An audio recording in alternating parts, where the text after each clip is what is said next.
Sir మళ్ళీ ఈ 2 days back 42% మీద రేవంత్ రెడ్డి సర్కార్ మళ్ళీ బిల్లు పెట్టింది కదా సార్. ఇది పేదరాజు పెద్దమ్మ కథనే సార్ ఇది. ఇది ఇది అంత సీరియల్ లాగా నడుస్తుంది. ఇప్పుడు కాంగ్రెస్ పార్టీ మొదటనే చెప్పాం కదా, మేము ఎన్నో సంవత్సరాల నుంచి మా కాంగ్రెస్ పార్టీ మీద ఒక అనుభవం ఉంది. కాంగ్రెస్ పార్టీ మజాకా అంటే అది ఎప్పుడు సమస్యను తేల్చదు, అది నానబెట్టి దాన్ని అదే విధంగా పక్కదారులు పట్టిస్తుంది. ఇది కాంగ్రెస్ పార్టీ తొందరగా సమస్యను పరిష్కారం చేస్తే అది కాంగ్రెస్ పార్టీ కాదు, నానబెట్టి మోసం చేసి పక్కదారులు పట్టిస్తేనే కాంగ్రెస్ పార్టీ అని అంటారు. కాంగ్రెస్ పార్టీకి మరో పేరేంటిది అని అంటే నానబెట్టి పక్కదారులు పట్టించి దాన్ని ఎటుగాకుండా చేయటము, చివరికి మోసం చేయటమే కాంగ్రెస్ పార్టీ యొక్క పని. అట్లా చేస్తేనే దాన్ని కాంగ్రెస్ పార్టీ అని అంటారు. సరిగ్గా అసలు ఎన్ని దశలు, ఎన్ని మలుపులు, ఎన్ని ఊసర వెళ్ళు రంగులు, ఎన్ని మలుపులు, ఎన్ని రకాలైనటువంటి పిల్లి మొగ్గలు. ఒక రకంగా ఏంటంటే అనేక రకాలైన పిల్లి మొగ్గలు వేస్తుంది.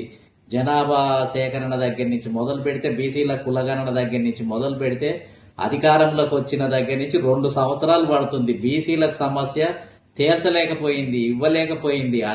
అసలు బీసీలకు ఇచ్చిన వాగ్దానమే అసలు డిస్ప్యూటెడ్ గా ఉన్నటువంటి వాగ్దానం. 42% ఇస్తాను అని చెప్పేది అసలు 50% దాటొద్దు అని ఉన్నప్పటికీ కూడా, ఇటువరకే ఆంక్షలు ఉన్నప్పటికీ కూడా అది తప్పుడు ఆ విధంగా చేసినా నిలబడదు అని తెలిసినా గానీ స్థానిక సంస్థలకు సంబంధించి నేను ఇస్తానని ప్రకటించింది. ఇస్తానని ఎందుకు ప్రకటించింది? అది అయ్యేది కాదు, పోయేది కాదు. తర్వాత ఏంటంటే ఇప్పుడైతే ఓట్లు వేయించుకుందాం, తర్వాత అయితే పోతుంది అని వాగ్దానం చేసి పెట్టింది. తీర పెట్టినాక ఏం చేసింది? మొత్తం ఏంటంటే కేంద్ర ప్రభుత్వం మీద తోసేసి అది 9వ షెడ్యూల్లో చేర్స్తే అవుతుందని ఇక ఆ ప్రభుత్వం మీద యుద్ధం చేసి దాన్ని బదలాం చేయడానికి, బలహీనం చేయడానికి ఆ విధంగా చేసింది. కులగణన విషయంలో వచ్చినప్పుడు, కులగణన విషయంలో కూడా ఇక మొత్తం ఏదో పకడ్బందీగా చేస్తున్నట్టు, భారతదేశంలోనే వీళ్ళేదో మొదలు పెట్టినట్టు, అప్పటికే బీహార్లో బీసీ కులగణన చేశారు, నివేదిక దగ్గరికి వచ్చింది, వాళ్ళు 63% అని ప్రకటించారు, కోర్టు కొట్టివేయడం జరిగింది. అది జరుగుతున్న కాలంలో ఇక్కడ కులగణన జరిగితే భారతదేశంలోనే మాది మొదటి కులగణన అని అబద్ధాలు ఆడి, అక్కడ రాహుల్ గాంధీ గారు అబద్ధాలు ఆడుతున్నాడు, ఇక్కడ కాంగ్రెస్ ప్రభుత్వం కూడా అబద్ధాలు ఆడుతుంది. ఇక్కడ మేమే మొదట చేసినామని చెప్తున్నారు. తీర చేసిన తర్వాత ఏంటిది? అంతకుముందు ఇక్కడ కూడా కేసీఆర్ కులగణన చేశారు, సమగ్ర సర్వే 51.5% అని తేలింది బీసీల రిజర్వేషన్. మళ్ళీ మేమే మొదట చేస్తున్నాము అని చేద్దాం ఏదో పెద్ద శాస్త్రీయంగా నిర్వహించబోయి బొక్కబోర్ల పడి అనేక రకాల అవకతవకలు జరిగి అసలు దాంట్లో ఒక శాస్త్రీయతనే లేదు. అసలు దానికి సంబంధించిన డేటానే అసెంబ్లీలో మొదట ప్రవేశపెట్టలేదు. ఇప్పటికీ కులాల వారీగా గౌడులు ఎంతమంది ఉన్నారు, యాదవులు ఎంతమంది ఉన్నారు, ముదిరాజులు ఎంతమంది ఉన్నారు, ఈ కులగణన వివరాలు చెప్పమనంటే కులాల వారీగా, గ్రామాల వారీగా, మండల వారీగా చెప్పాలి అని అంటే ఇప్పటికీ చెప్పలేకపోతుంది. దీన్ని మోడల్ కులగణన అని రాహుల్ గాంధీ చెప్తున్నారు, రేవంత్ రెడ్డి గారు కూడా చెప్తున్నారు. అంటే బీసీల కులగణనే తప్పుల తడక, అది 46% అని తప్పుడు లెక్కలు తేల్చేసి సరిగా లెక్కలే రాలేదు. వాళ్ళు సేకరించిన దాంట్లో 46% వచ్చింది.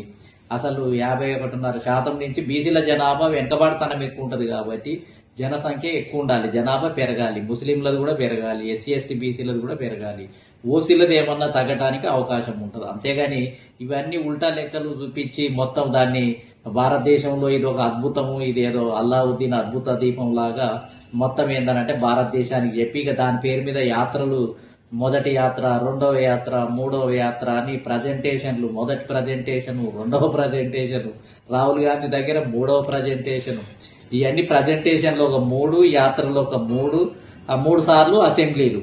మొదట అసెంబ్లీలో కులగణన రాగానే ఇంకా 46% ఉందని సపట్లు కొట్టించారు ఒట్టిగానే. అందులో ఏం బిల్లు రూపంలో ప్రవేశపెట్టలేదు, ఒట్టి సపట్లు కొట్టించి చేతులు దులుపుకోగానే మళ్ళీ మేమందరం బీసీ సంఘాలు అందరు ప్రతిపక్షాలు అంతా కలిపి ఇదేమి సపట్లు కొట్టించేది, బిల్లు రూపంలో ప్రవేశపెట్టాలి. కానీ విద్యా ఉద్యోగ రంగాల్లో 42% పెంచుతూ ఒక బిల్లు, అదేవిధంగా స్థానిక సంస్థలలో బిల్లు 42% పెంచుతూ 2 బిల్లులు తయారు చేసి పెట్టాలని విమర్శలు మరి పెద్ద ఎత్తున రావటంతో ఇక మళ్ళీ ఏంటిది అని అంటే ఫిబ్రవరిలో మళ్ళీ బడ్జెట్ సమావేశాల ముందు నేను బిల్లులు ప్రవేశపెడతానని అప్పుడు 2 బిల్లులు తయారు చేసి ప్రవేశపెట్టింది. ప్రవేశపెట్టిన దాని విషయంలో ప్రవేశపెట్టినాక ఆ బిల్లులను ఏంటంటే గవర్నర్కు ఆమోదించమని పంపించాలి. దాంతో పాటే వర్గీకరణ బిల్లును కూడా ఆమోదించి గవర్నర్కి పంపిస్తే గవర్నర్ దాన్ని ఆమోదించడం జరిగింది. కానీ కాంగ్రెస్ పార్టీ ఎంత మోసపూరితము అని అంటే ఆ బిల్లులను మొత్తం ఏంటంటే గవర్నర్కి ఏమని రాసింది అని అంటే మీరు రాష్ట్రపతికి ఆమోదానికి రాష్ట్రపతికి పంపమని అందులో మెలికబెట్టి తిరకాసు పెట్టి పంపించింది. గవర్నర్ ఏం చేసిండు, ఇది నన్ను ఆమోదించమని కాకుండా రాష్ట్రపతిని ఆమోదించమని పంపిరు కాబట్టి నాదేం పోయిందని ఆయన డైరెక్ట్ గా రాష్ట్రపతికి పంపించాడు. రాష్ట్రపతికి పంపిస్తే అక్కడే బిల్లు అక్కడే పెండింగ్ పోయింది, ఆమోదం రాలేదు. అది రాదని కూడా తెలిసి వీళ్ళంతా మోసం చేయడానికి ఆ పద్ధతిని ఎన్నుకున్నారు. తీరా మళ్ళా అది వచ్చి అది చేస్తలేరని చెప్పి మళ్ళీ ఏం చేసిండు, ఆర్డినెన్స్ జారీ చేసిండు. అంటే అసెంబ్లీ రన్నింగ్ లో లేదు కాబట్టి ఆర్డినెన్స్ జారీ చేసిండు. ఆర్డినెన్స్ జారీ చేసి గవర్నర్ కు పంపితే ఈ గవర్నర్ కు ఆయన సందిగ్ధంలో పడిపోయాడు. ఏమని ఇటువరకు ఇదే బిల్లును రాష్ట్రపతి ఆమోదానికి పంపమని మళ్ళీ నా ద్వారానే పంపించేసి మళ్ళీ ఇప్పుడు ఆర్డినెన్స్ ఒకటి తీసేసి ఈ ఆర్డినెన్స్ ద్వారా మళ్ళా ఏంటిది అని అంటే నాకు ఆమోదం తెలియజేయడానికి వస్తే ఇది ఎట్లా వీలవుతుందా అని ఆయన సందిగ్ధంలో పడి ఆర్డినెన్స్ ను ఆమోదించలేదు. చివరికి ఏంటిది అని అంటే ఆమోదించకపోయేటప్పటికి ఇప్పుడు గందరగోళంలో పడిపోయి ఏం చేయాలనో తెలియక మళ్ళా న్యాయ నిపుణులతోటి పరిశీలన చేసి మళ్ళీ ఇప్పుడు ఇంకో బిల్లును, ఇప్పుడు అసెంబ్లీ సమావేశాలు ఉన్నాయి కాబట్టి ఇప్పుడు ఇంకో బిల్లును ప్రవేశపెట్టడం జరిగింది. పంచాయతీరాజ్ చట్టాన్ని మారుస్తూ దాన్ని ఏంటంటే 42% పెంచుతూ ఒక బిల్లును ప్రవేశపెట్టింది. ఇప్పుడు ఆ బిల్లును మళ్ళా గవర్నర్ కు పంపించింది. ఈ గవర్నర్ ఖచ్చితంగా గవర్నర్ అయితే కేబినెట్ చేసిన నిర్ణయాన్ని ఆమోదించాలి, ఖచ్చితంగా ఆమోదించాలి. ఆమోదించకుండా ఉంటే అది గవర్నరు రాజ్యాంగ విరుద్ధంగా ఉన్నట్టుగా లెక్క. కానీ ఈసారి అయినా మరి ఆ బిల్లును ఆమోదిస్తారా? కాంగ్రెస్ పార్టీకి నిజంగానే చిత్తశుద్ధి ఉందా? అసలు ఇవన్నీ కూడా ఇప్పటికీ కన్ఫ్యూజన్ గా ఉన్నటువంటి విషయాలే. కాంగ్రెస్ పార్టీ అనేక తప్పులు చేస్తుంది, ఒక తప్పు మీద ఒక తప్పు చేస్తూ బడుగు బలహీన వర్గాల ప్రయోజనాలను దెబ్బకొట్టడానికి నిర్విరామంగా ప్రయత్నం చేస్తుంది. ఇప్పుడు కాంగ్రెస్ పార్టీని ఎవరు నమ్మే పరిస్థితుల్లో లేరు. బీసీ సంఘాలన్నీ కూడా ప్రజలంతా కూడా ఒక్క చిన్న విషయం, అది స్థానిక సంస్థలు, ఆ స్థానిక సంస్థలు అవసరమే లేదు. అసలు ఎమ్మెల్యే టికెట్లు ఎంపీ టికెట్లన్నా మిగతా ఇవ్వటానికి అవకాశం ఉంది, బడ్జెట్ ఇవ్వటానికి అవకాశం ఉంది, నామినేటెడ్ పదవులు ఇవ్వటానికి అవకాశం, బీసీ ముఖ్యమంత్రిని పెట్టడానికి అవకాశం ఉంది. కానీ ఇవన్నీ కూడా ఏమీ చేస్తలేదు. ఆ ఎమ్మెల్సీ పదవులు ఇవ్వటానికి అవకాశం ఉంది, ఇవి చేతులున్నాయి, ఇవి చేయటం లేదు. అంత మోసమే. అంతా ఏందనంటే ఆ బీసీలందరినీ స్థానిక సంస్థలలో ఉండాలి, ఎమ్మెల్యేలు ఎంపీలంతా కూడా అగ్రకులాలు ఉండాలనేది వాళ్ళ సిద్ధాంతం ఉంది.